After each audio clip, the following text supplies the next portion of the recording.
your first point of mentorship is the nation builders. That is why the nation builder has been able to take you and provide you the platform that you can hear from people like us come and share our experience. Opportunities will come, but only those who are willing to get up 3 a.m. at night and do what no other person can do, only those people will be able to translate that opportunity into something tangible, to translate that opportunity into value. So your first mentorship is a nation builder. Number two, it is true that the mindset is where everything starts. If you do not change the mindset, nothing will ever change. So it comes back down to what we said, it comes back down to perspective. If you want mentorship in the real estate business, talk to nation builder. Nation builder know exactly what they can do, and they will get the right people who can put you on the right track right there in Cameroon. We can impact you right there in Cameroon. Not just when I say we, I'm not talking about me. I'm talking about myself and other people who are in the real estate space who can influence down on the road. I first of all want to thank you, sir, for such an initiative.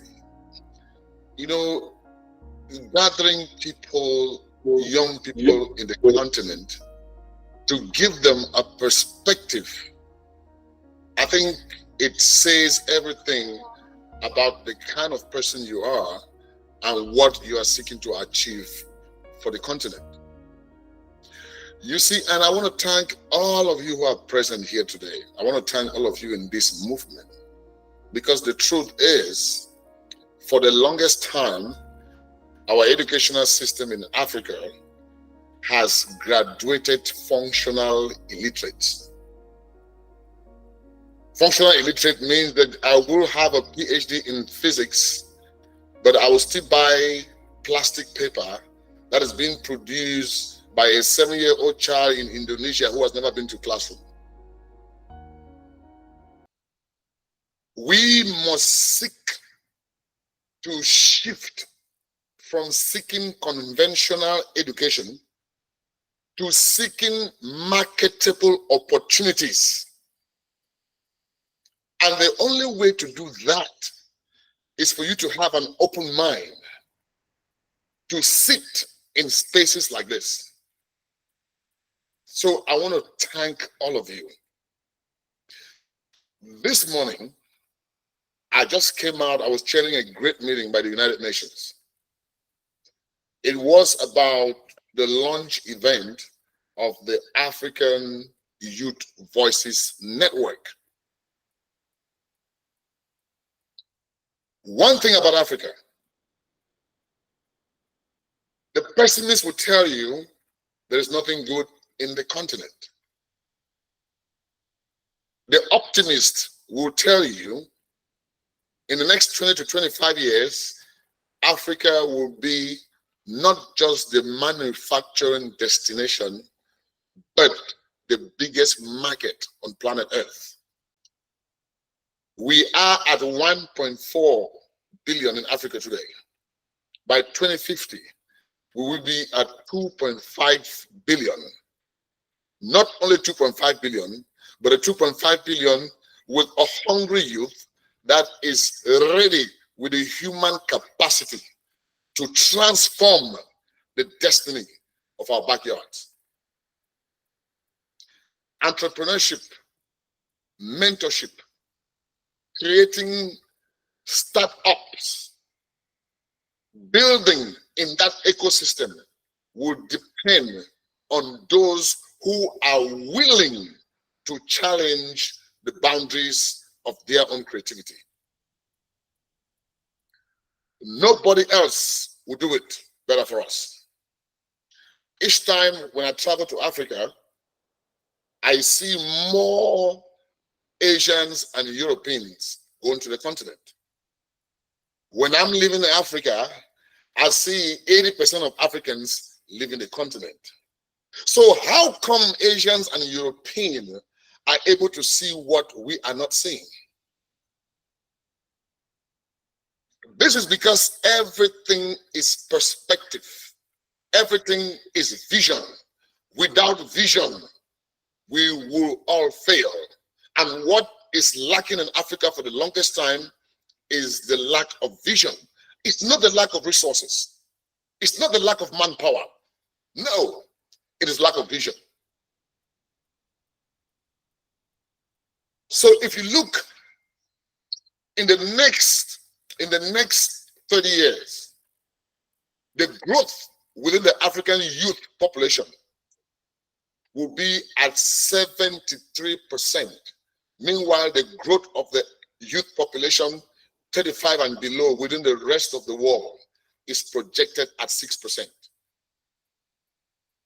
What an opportunity. But opportunity will only make sense if we are able to translate those opportunities into action plans, and if we are creating intergenerational knowledge sharing, where the old and the young can sit on the table and talk on how we can build a new framework, which is number one, inclusive, and number two, with innovation that will take us one step ahead. If you look at one of the pillars on the development trajectory in Africa is in real estate. Why real estate? Because wherever there is a middle class, it translates to a direct need for goods and services.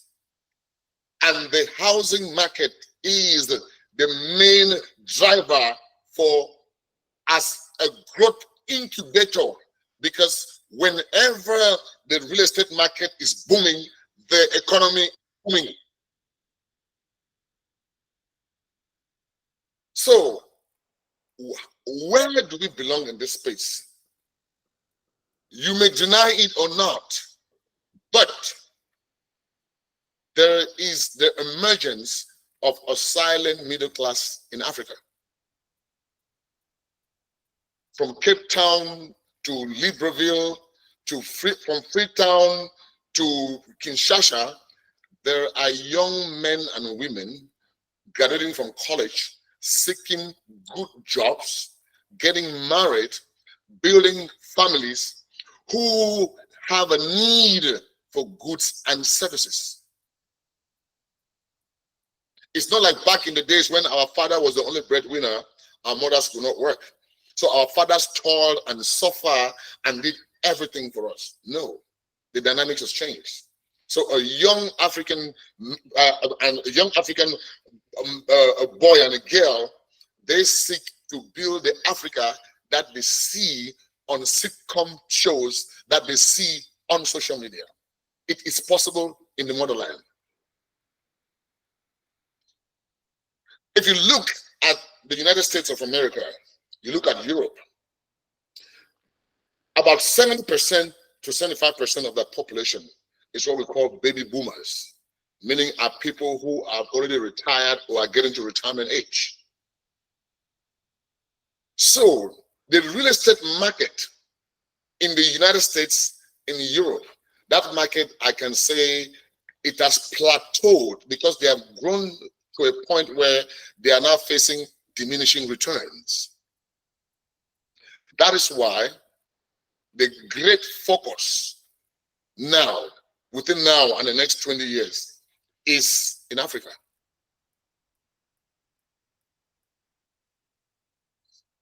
Entrepreneurship should be one of the most vital curriculum which should be mandatory in every school in Africa, from nursery school up to the university.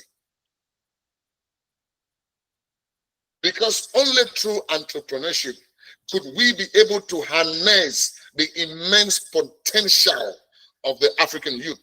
Only through entrepreneurship can we be able, if you look at the United States, 13% of jobs in the United States is created by the government.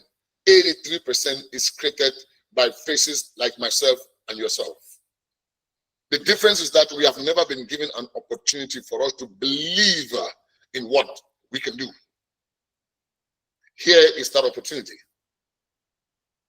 So by the United Nations launching the African Youth Network Voices today, what the UN and the Western world is saying is that if Africa cannot realize the potential it has, if Africa cannot reap from its demographic dividends, we are coming from outside and we will take those opportunities.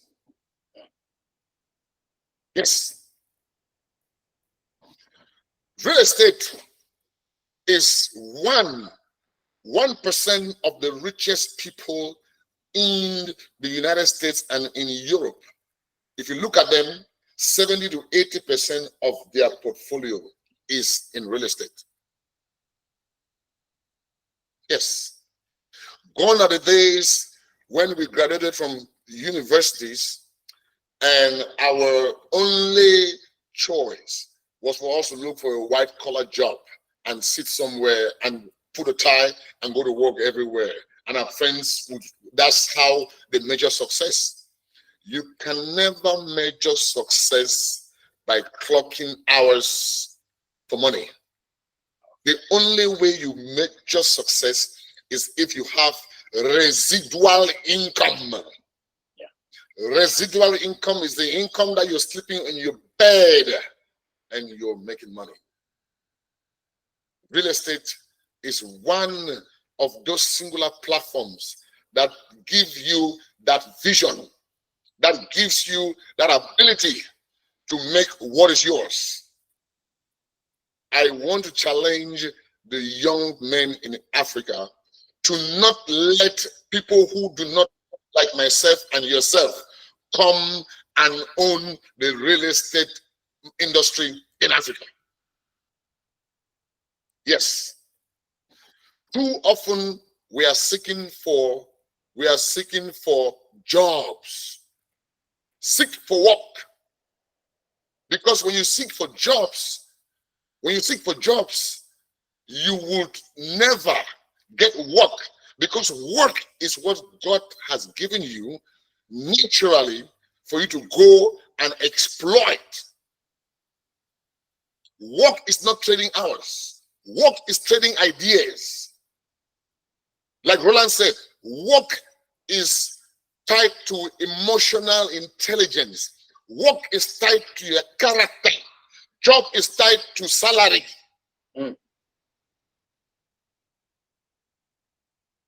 So real estate is presenting an immense opportunity for the African youth. An immense opportunity. And the truth is, the market in Africa is so virgin and untapped because it is not something that is visible. And remember, if you want me to show you something that is possible, something that is successful, go the route less traveled. That is where you will hit success. Yes. So while the rest of the world, while the United Nations today is saying, let's launch this African Youth Network, and the theme of that event was building tomorrow's leaders today, fostering youth ownership for Africa's future, fostering youth ownership for Africa's future. How can we foster youth ownership for Africa's future and leadership? How can we talk about leadership if we are not talking on how can we control our resources? Controlling our resources means I can sit on my bed and decide my own destiny. I can sit on my bed and decide this is what I want to do. I want to be involved in waste management. I want to be involved in real estate. I want to be involved. I want to be the next tech startup. It's possible. In 20 years, the African youth will witness the biggest market in the world, and the migration trends will shift. African youth will no longer travel to Europe and America to seek for opportunities. Europeans and Americans will travel to Africa to seek for opportunities. But the question is, as Africa is changing, like Professor P.L.O. Lumumba says, who is it changing for?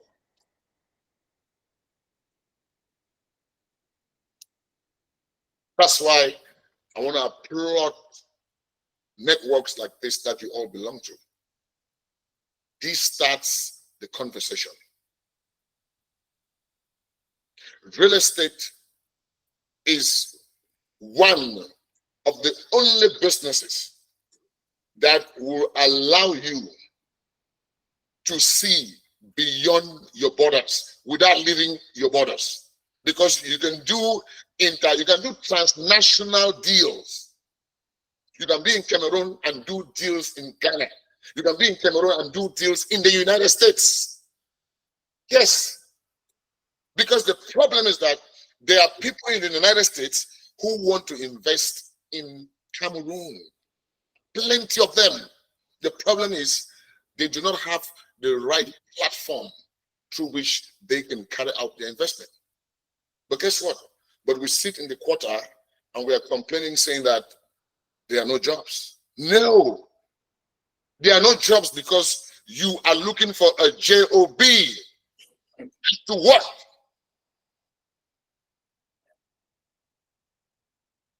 So Roland, I would really like to have an opportunity, to be able to be part of this movement, because, I don't know if some of you, I'm not a student of literature, but I read one book from this Kenyan, great Kenyan writer called, I think it's Ngui Wationgo. In that book, there's a character called Wayaki. So Wayaki's father in the village, he sends Wayaki to go study in London. And the father tells Wayaki, he said, Wayaki, when you go to London, please, London has everything to offer, the good and the bad. When you go to London, please study the good things about the white man land and come back and change the village. I am challenging all of you today. You are all Wayakis. The truth is that back in the days, we had to travel to meet opportunities. Right now, opportunities are traveling to meet us. Let us be the Wayakis in our communities through entrepreneurship and startup. It saddens me when I see young Africans dying in the Mediterranean. And when you ask them, some of them spend 1 million CFA, 2 million CFA, 3 million CFA to go die in the Mediterranean. When with a fraction of that money, you could start and build something that will not only benefit you, but will benefit your community. More often, when we point hands to the government, yes, the government has a responsibility in the enabling environment. But without the right mindset, you could be in the best environment and you would never achieve anything, because success is not in the want equation. Success is in the equation of aggressiveness and readiness to work and champion and win. That's what it is. So real estate provides a great opportunity, and I want all of you to immerse yourself into this equation. Next time when we come here, I want my brother to tell me, hey, guys have started this. And mentorship, you have the mentorship. There's mentorship. We can always mentor you from here. It doesn't matter. We can mentor you from here for you to be able to succeed. So I was so excited when my brother asked me if I could share today. I said, you don't have to ask me. Why not? Anything for the African youth, we stand for it. We have been amplifying these voices of the African youth for so long. And I think that it is time for us to be able to match those cries with action plans that are, number one, measurable, number two, tangible, and number three, goal-oriented, which will bring us not just the material shift that we want, but a change in mindset. Because until the mind changes, nothing put on it will stand. I appreciate you all, and may God bless you all. Great job, sir. Great job, sir. That was, I mean, I was just having goosebumps throughout your entire presentation. I'm so glad that you honor this invitation and to just share with us your wealth of experience and knowledge and wisdom. I think most people gathered here, some of them are engineers, some of them run real estate companies already in Cameroon. And real estate is one of our big 7, because our whole objective is to train Cameroonians in the 7 industries that are transforming the global economy. This is a 20 years project. So I think for those who have passion towards this industry, this will be an opportunity for you to ask any question regarding this field of study, regarding real estate. And I think Mr. Franco can actually give you a perspective as to what to do regarding where you are right now in this industry. So if you have any question, I think that the mic is up. All right, if you like this video, you're gonna like this other episode, and you can watch it by clicking right here.